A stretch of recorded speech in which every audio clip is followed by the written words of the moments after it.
Hey, if you're single, stop scrolling, watch this. Halo semuanya, bertemu lagi dengan saya, Ria Surya Aji, dan teman saya. Siapa namanya, Mas? Rafanda Aris Kurnia. Oke, ya di sini kami akan membahas tentang perbedaan antara X-ray konvensional dan mobile X-ray atau X-ray mobile. Sebelum kita menuju ke sana, gimana kalau kita itu kembali membahas tentang X-ray. X-ray itu apa sih? Silahkan Mas Pravanda dibahas apa itu X-ray. Nah, X-ray. Apa yang dimaksud dengan X-ray? Ya, X-ray merupakan sebuah cahaya tak tampak atau sinar kasat mata. Jadi itu cahaya itu nggak bisa dilihat dengan mata kosong. Dimana sinar X-ray merupakan jenis radiasi yang disebut gelombang elektromagnetik. Pencitraan X-ray menciptakan gambar bagian dalam tubuhmu. Jadi X-ray itu yang dipakai, ya tahulah kita pakai X-ray itu untuk pemeriksaan kayak diagnosis atau melihat ke dalam tubuh. Pasti pernah, setiap orang pasti pernah mengalaminya. Gambar-gambar ini akan menunjukkan bagian-bagian tubuhmu dalam berbagai nuansa hitam dan putih. Gambar hitam putih ini dihasilkan karena jaringan-jaringan tubuh menyerap jumlah radiasi yang berbeda. Misalnya kalsium, dan dalam tubuh menyerap sinar X paling banyak, sehingga tulang tampak putih, sementara lemak dan jaringan lunak itu lainnya menyerap lebih sedikit sehingga terlihat abu-abu. Nah, prosedur X-ray ini dilakukan dengan cepat dan tanpa rasa sakit.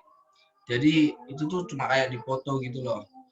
Pemeriksaan X-ray bertujuan untuk membantu dokter mendiagnosis dan memantau beberapa kondisi tubuh, misalnya keluhan seperti infeksi, pembusukan gigi, patah tulang, radang sendi, osteoporosis, ataupun kanker tulang.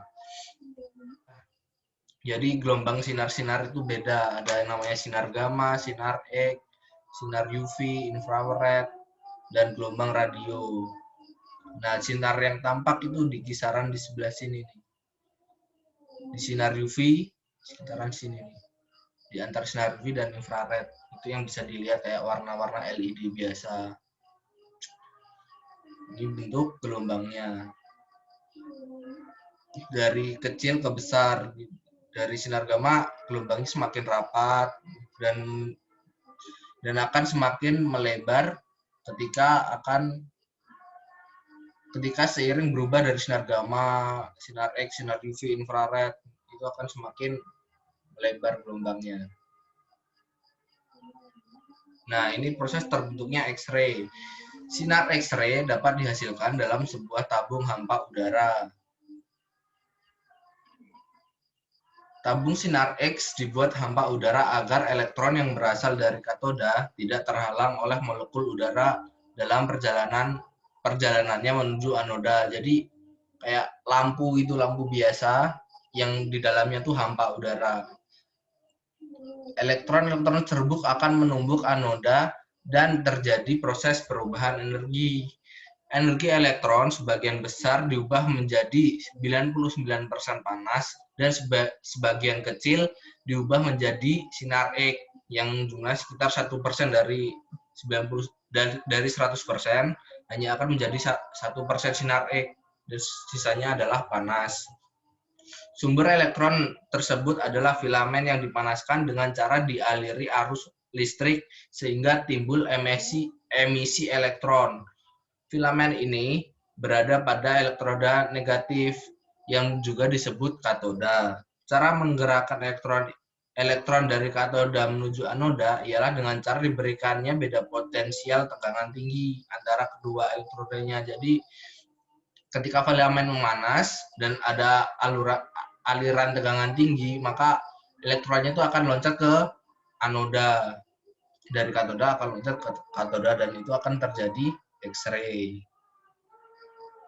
Nah, ini penampakan gambar tabung X-ray-nya. Tabung X-ray atau biasa dipanggil insert tube merupakan tempat di mana proses pembentukannya sinar X-ray terjadi. Di dalamnya terdapat elektroda positif dan negatif atau katoda dan anoda. Terdapat rotor untuk memutar anoda. Nah, ini rotor. Rotor ini diputar supaya anoda tidak cepat rusak. Kan ada dulu yang stasioner yang tidak berputar. Nah, itu kendalanya cepat panas dan cepat rusak. Maka diinovasikan menggunakan rotor agar panasnya merata. Jadi tidak panasnya gimana? Terbagi. Jadi tidak cepat rusak. Ini ada generator tegangan tinggi. Generator tegangan tinggi berfungsi untuk mengatur tegangan order kilovolt dan arus MA yang akan digunakan. Pada generator terdapat auto trafo dan high tension trafo.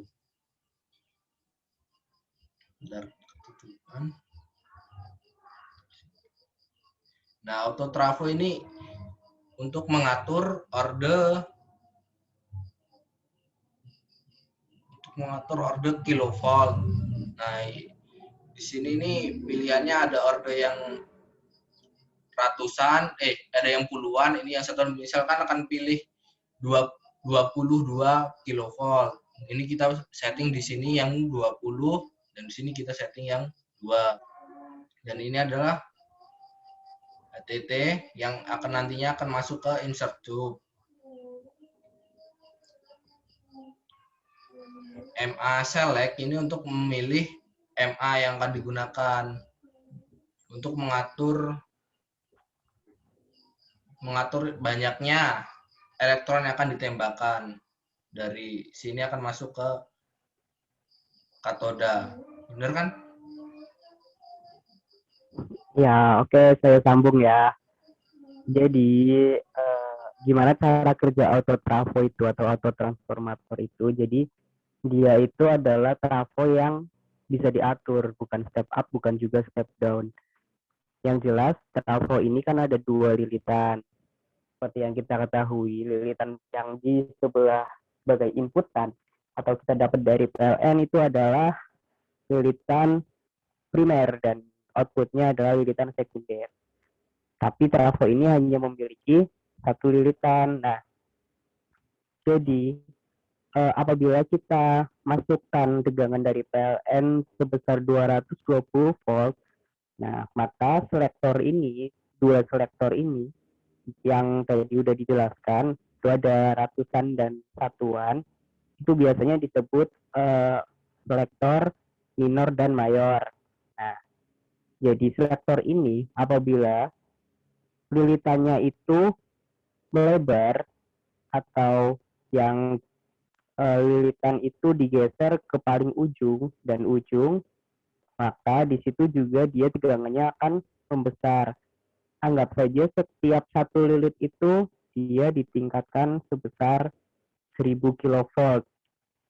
Maka semakin banyak lilitannya, maka nilai outputannya juga akan semakin besar.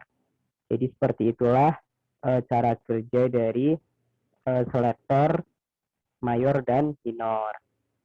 Kemudian di situ juga ada MA selektor.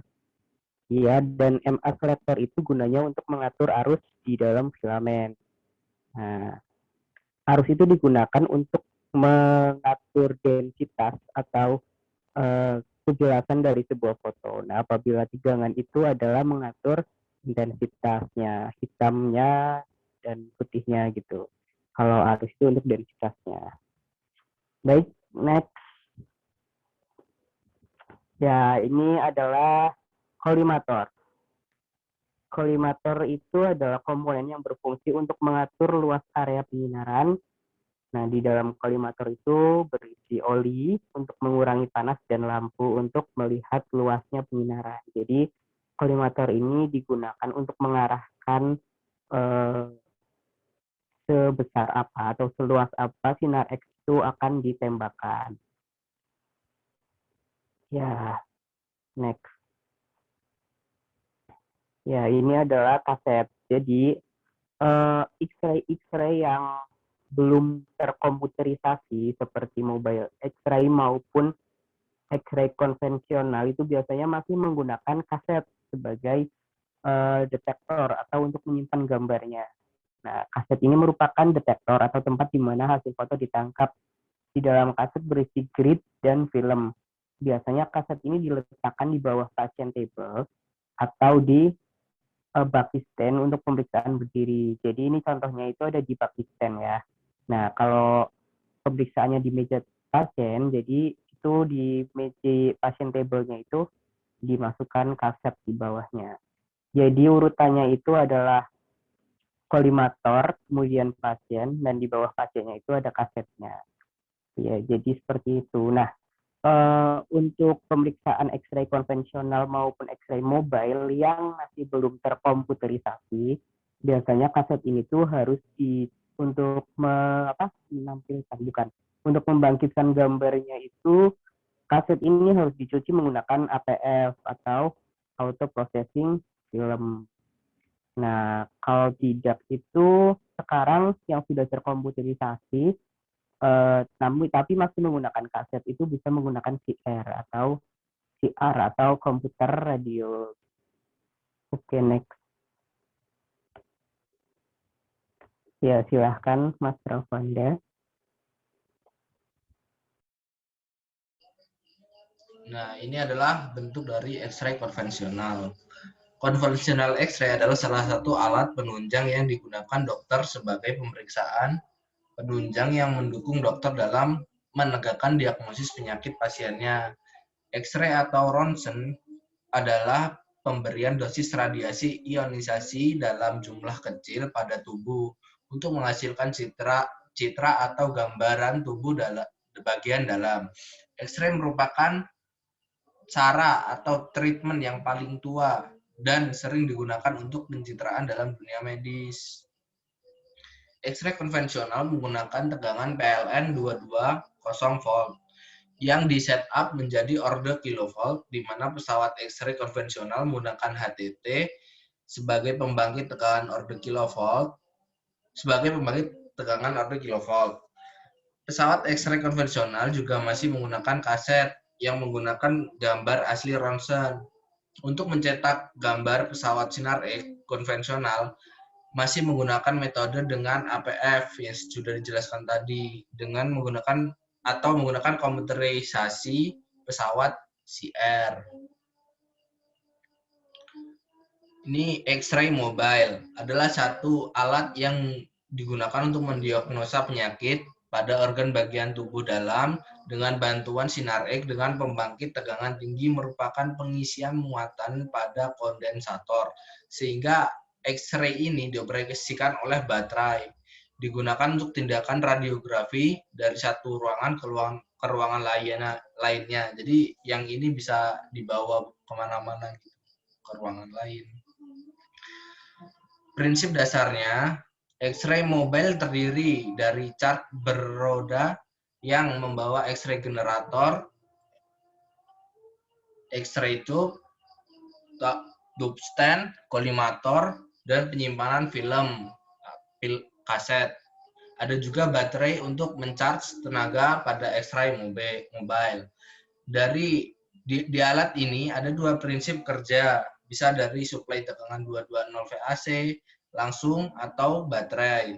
Alur kerja dari sumber 220 VAC yaitu masuk ke step up trafo, lalu disearahkan dengan rectifier yang kemudian ke X-ray tube, di mana antara X rectifier dan X-ray tube terdapat baterai dan kapasitor. Jika baterai terisi, maka dia akan menyalurkan tegangannya ke kapasitor. Setelah penuh, kapasitor akan mendischarge ke X-ray tube dan menghasilkan sinar X. Nah, ini bagian-bagian dari X-ray mobile. Yang pertama adalah tabung X-ray-nya di atas.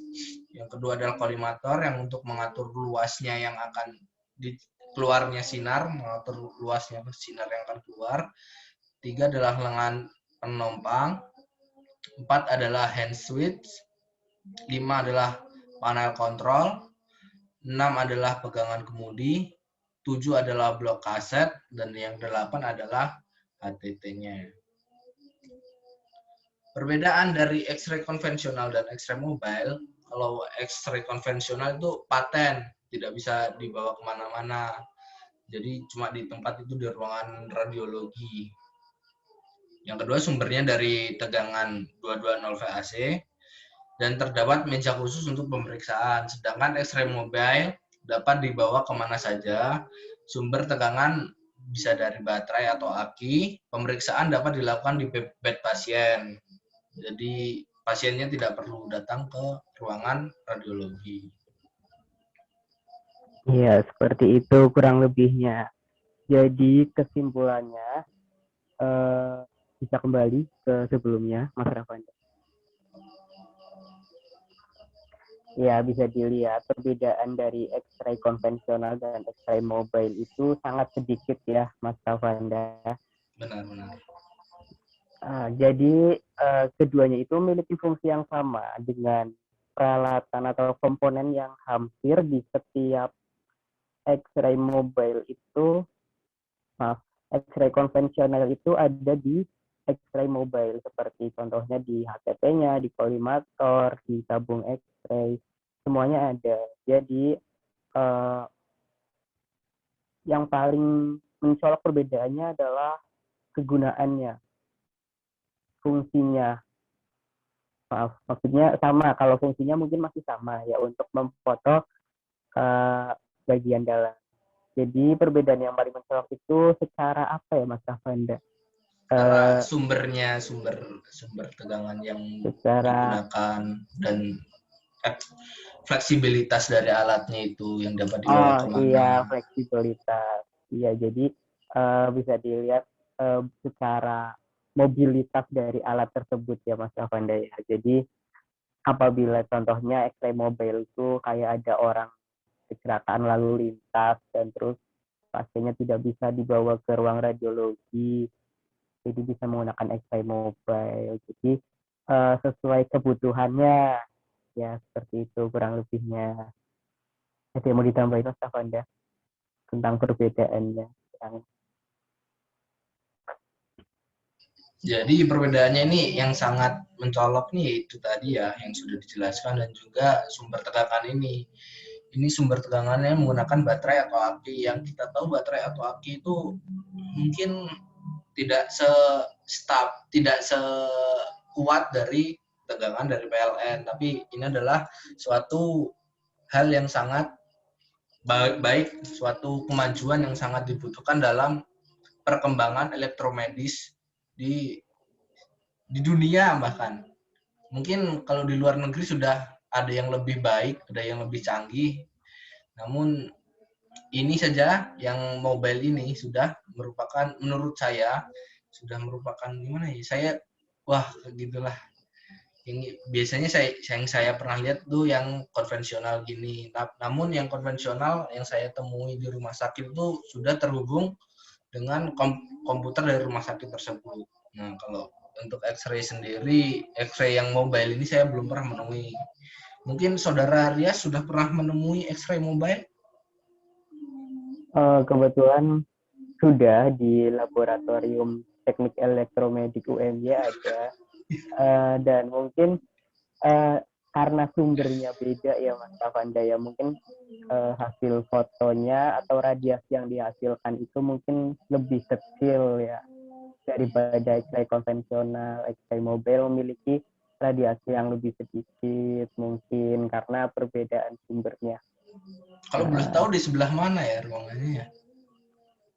Itu ada di ruangan radiologi, memang tersembunyi itu di belakang CT scan, tidak pernah dipakai.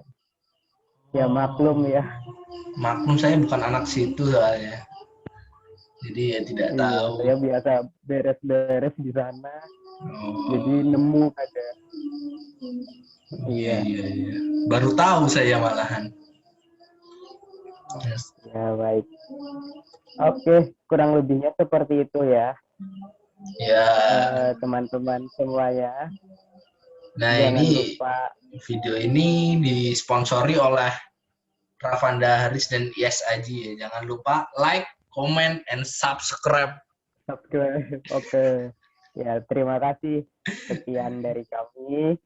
Wassalamualaikum warahmatullahi wabarakatuh. Waalaikumsalam warahmatullahi wabarakatuh.